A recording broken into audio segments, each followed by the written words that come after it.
Hi everybody, I'm Jordan Rolfus from Beagle Rampant Productions, and if you guys watched my Batman Returns videos that I uploaded during the holiday season, you'll know that I am a huge fan of German Expressionism. German Expressionism being the style of cinema that emerged in Germany after the First World War, and it includes such examples as Nosferatu, The Cabinet of Dr. Caligari, and Metropolis. And those of you who want to find a more modern and American take on German Expressionism, I always point people towards the work of Tim Burton. For me, Tim Burton is essentially the German Expressionist filmmaker of the modern American era. So I'm a huge German Expressionist fanboy. I can't get enough of this stuff. It's my favorite genre of cinema. So I was delighted when I discovered a lost German Expressionist film called Eine Blume freut sich in der Stadt, A Flower Rejoices in the City, from director Ernst Steinmann, released in 1929. I found most of this stuff off of a website called the VVHDEF database, but I think the D actually stands for Datenbank, so it was a really long acronym in German, and I myself am of German descent, but I speak none of the language of my ancestors, enjoying some of that spoiled American millennial style there, but we're going to take a look at this lost film, and a good chunk of the film is lost. The website kind of indicated about 98% of the film was lost, and I had to go in and do a lot of Google translating with the website because it was in German. And I'm going to go ahead and pop a link down below to the website so you guys can check all this stuff out for yourselves. Editor's note! I will not be putting a link down below because when I went to triple check everything, the link took me to a not-for-kids website that totally melted my virtual machine. So for your cybersecurity and decency, we will not be posting that link. I apologize for the inconvenience there. So we're going to take a look at Ernst Steinmann's film Eine Blume freut sich in der Stadt and find out why it was lost, learn a little bit about the man behind the piece, and we'll judge whether or not the film was any good. And spoiler alert, it isn't. It's quite horrible, and I'm actually kind of glad it was lost because it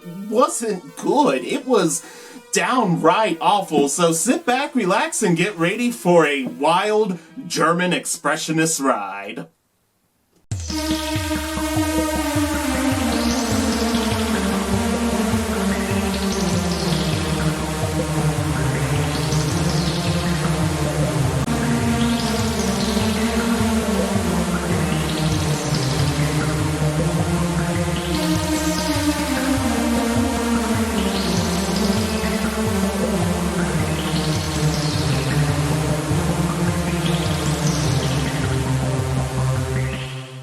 So before we take a look at the actual film, Eine Blume freut sich in der Stadt, let's take a look at the man behind the project, Ernst Steinmann.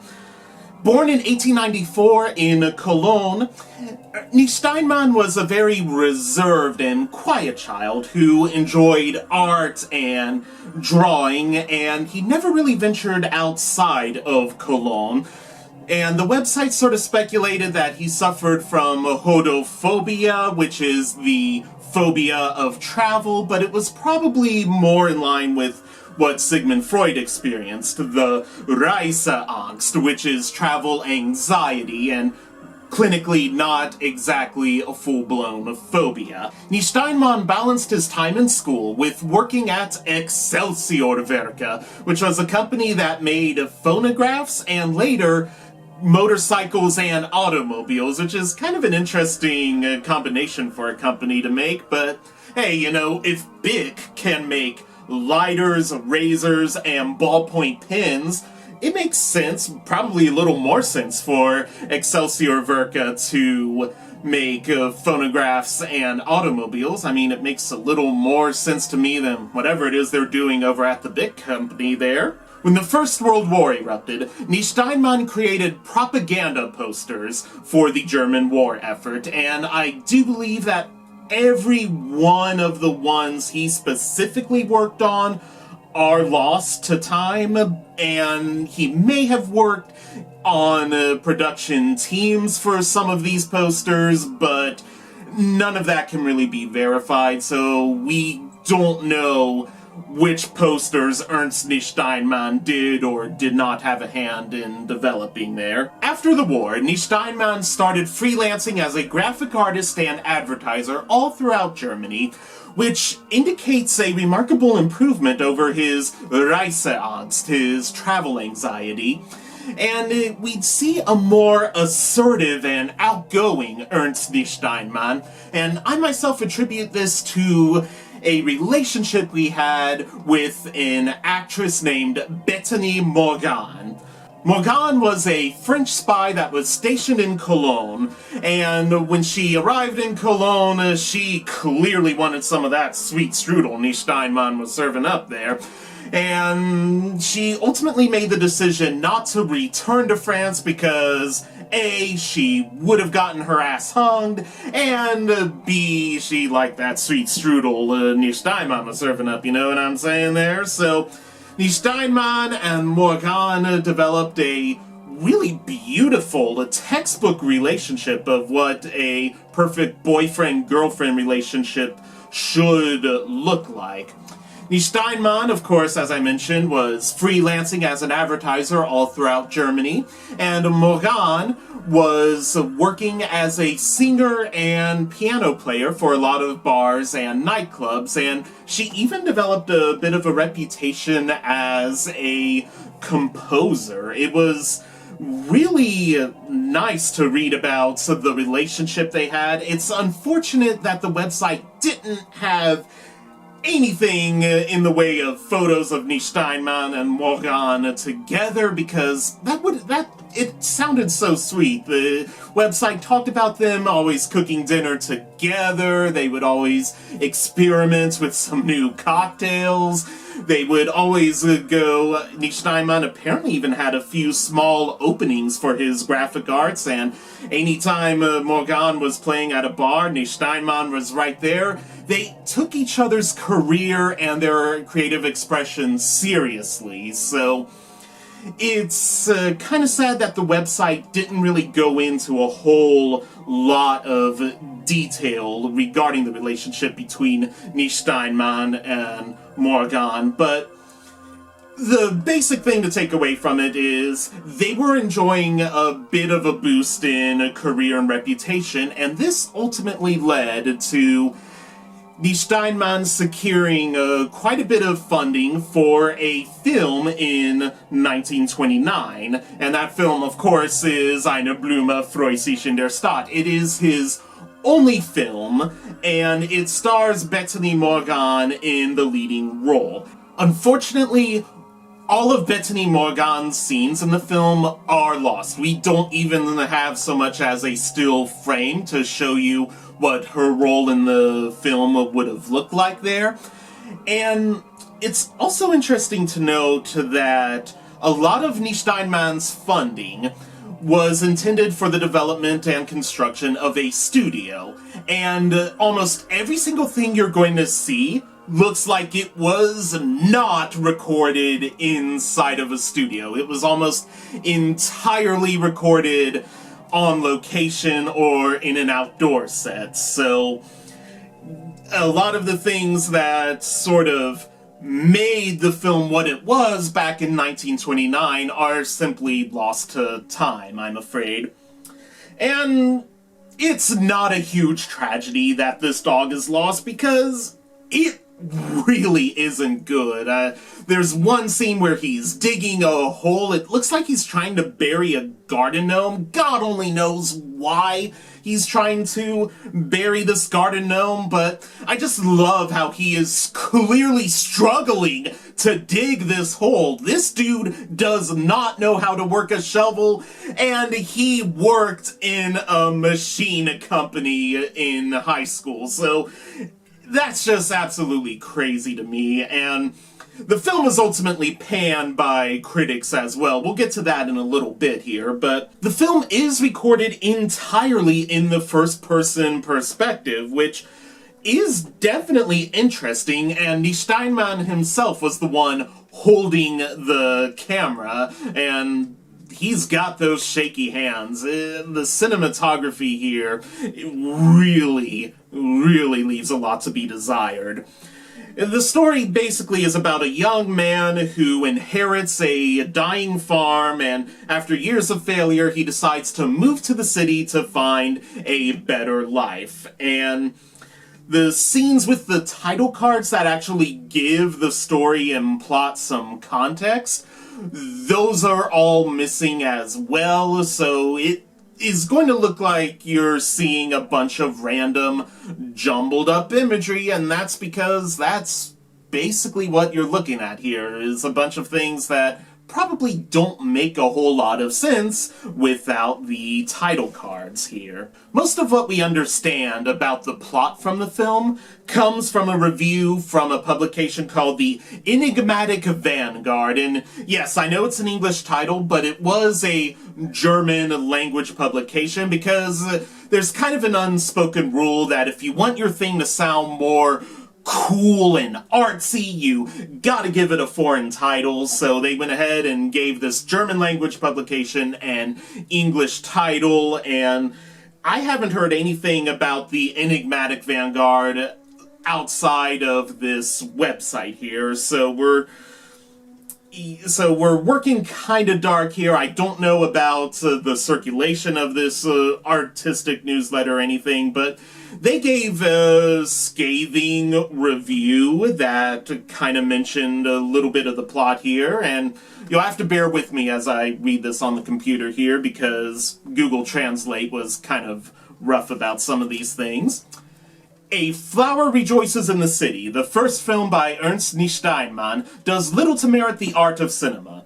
The film tells the story of a young man who, abandoned by the farm he has inherited, is looking for an exciting future in the city.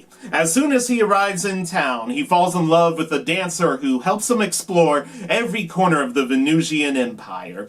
He is finally employed as a blacksmith and makes watches and weapons, and fully embraces modern life and the God by machine. If the above summary does not include a plot, then we have faithfully captured the film's story. Conflict and character motivation have no influence on the supposed action of the piece. The characters are not given any psychological depth. The dancer, whom we should consider as a representative of the sacredness of sexuality, only appears smutty. Oh, man, sounds like we missed something kind of good there. Sorry, guys. The main protagonist never experiences any revelation of any value. Indeed, for a world just emerging from humanity's worst period of bloodshed, this film seems to favor the grim, heartless machine that seeks to plunge us into an abyss of violence and bad governance, but what is that if we can enjoy fleeting physical satisfaction?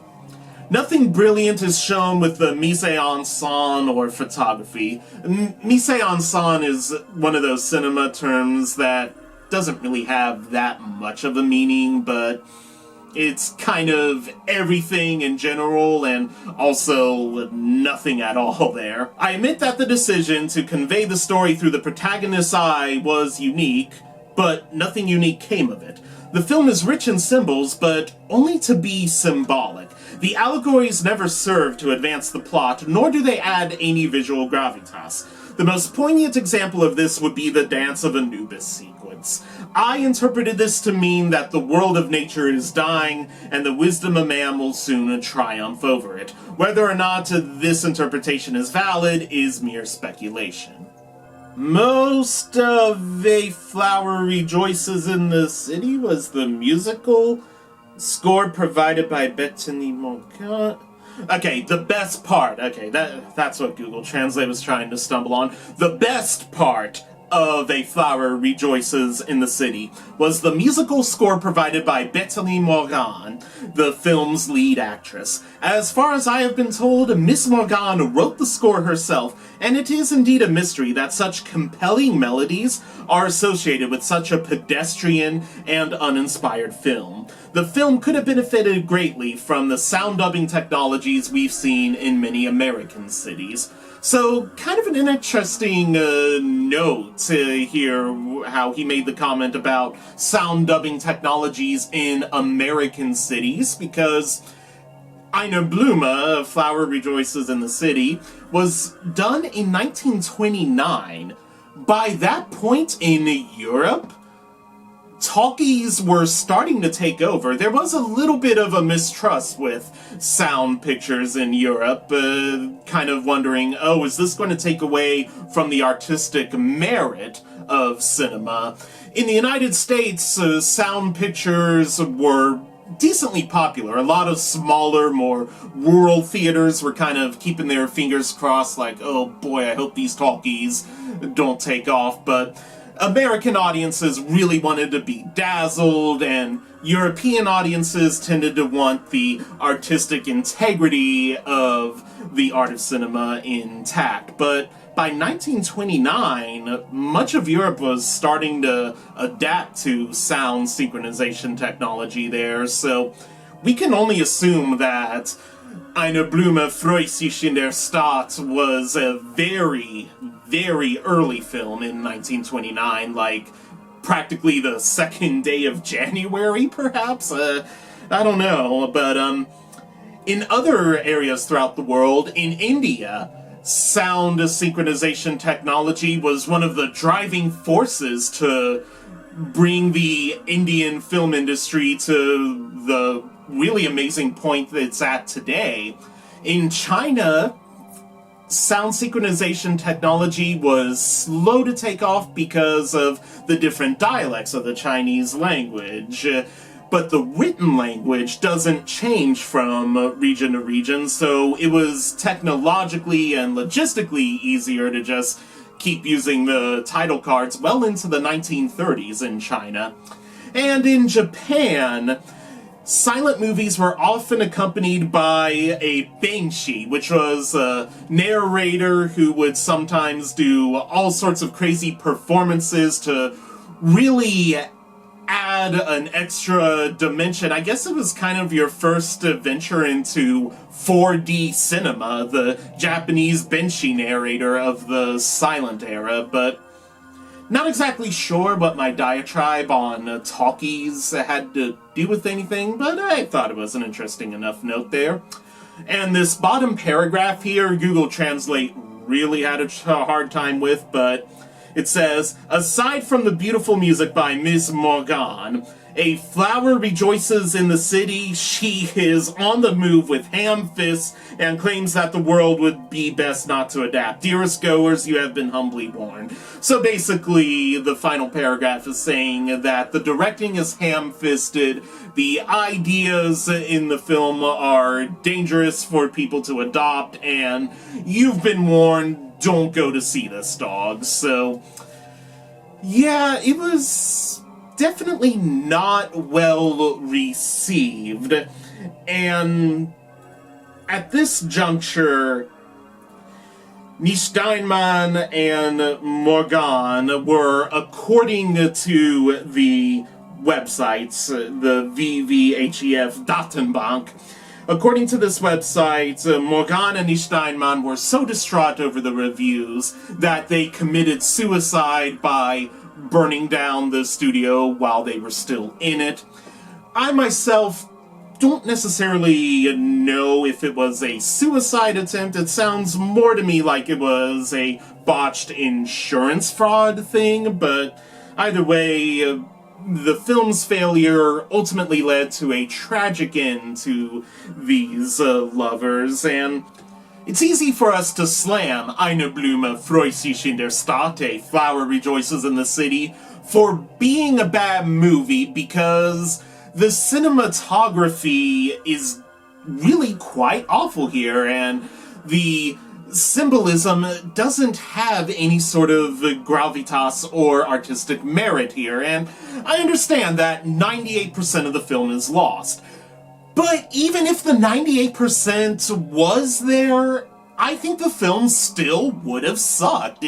I don't think there was anything that Nish Steinman would have done to really redeem this thing if the rest of the film was indeed like these images that we had to subject ourselves to here. So, yeah, we can slam Eine Blume for being bad filmmaking, because it was bad filmmaking, but what about the ideas in the article that we should be slow to adopt? The militarization and the mechanization, which, interestingly enough, the German Expressionist genre was definitely criticizing the mechanization and the horrors of the modern world. The modern world definitely had some good things going for it, but there were a lot of horrors, and those terrors were definitely real for the audiences of German Expressionist cinema there. In this respect, I gotta say, we really shouldn't judge Ernst Steinman too harshly, because the First World War was kind of where his life almost began, from a sheltered childhood where he really wasn't too comfortable with himself to all of a sudden the war erupts. He becomes a man of great talent and respect, and he ends up meeting the love of his life in Bethany Morgan. So World War I, for Nish Steinman anyway, represented a new life, a life that could be better, something that you did not have to simply resign yourself to. For him, the First World War was definitely a personal triumph, which for the nation of Germany, it most assuredly was not a triumph. And let's be real, I don't want to get political, but the United States was on the Allied side that won the war. I still think the United States might have lost World War I because we're still dealing with a lot of the fallout. We haven't solved World War I's problems, but I don't want to get too political. That's a whole nother discussion here. Essentially, though, World War I was a tragedy that the world needed to grieve over. And German Expressionism as a cinematic genre is the final stage of grief. German Expressionism is acceptance of the grief that is World War I. The world is different now. We're not going to go back to the way things were. We don't have a whole lot to look forward to if we keep going down this dark path here. And that definitely that wasn't what Nish Steinman was seeing with his experiences within the First World War. And you also notice, I'm called this a German Expressionist film, but we didn't really see any sort of the elements of interesting lighting or compelling architecture or great and dynamic camera shots. I mean, we saw Nish Steinman trying to dig a hole to bury a garden. I still can't get over that, man. But overall, though, we can judge Eine Blume freut sich in der Stadt for being a bad film, because it was. It's kind of good that it was lost, because it really didn't look that good. We definitely dodged a bullet there. But the actual man and his relationship with Bethany Morgan was definitely more of a tragic romance, and definitely something that isn't as clear-cut as a artistic publication review might have illuminated on. But anyway, that was Eine Blume freut sich in der Stadt, a 1929 German Expressionist film by Ernst Nish Steinman, which 98% of the piece is lost. And thank you guys so much for watching. I'm Jordan Rolfus from Beagle Rampant Productions. Make sure you like, comment, and subscribe, and we'll catch you guys later with some more fun stuff over here on Beagle Rampant. Bye! Bye! Oh wait, I should probably say, Auf Wiedersehen!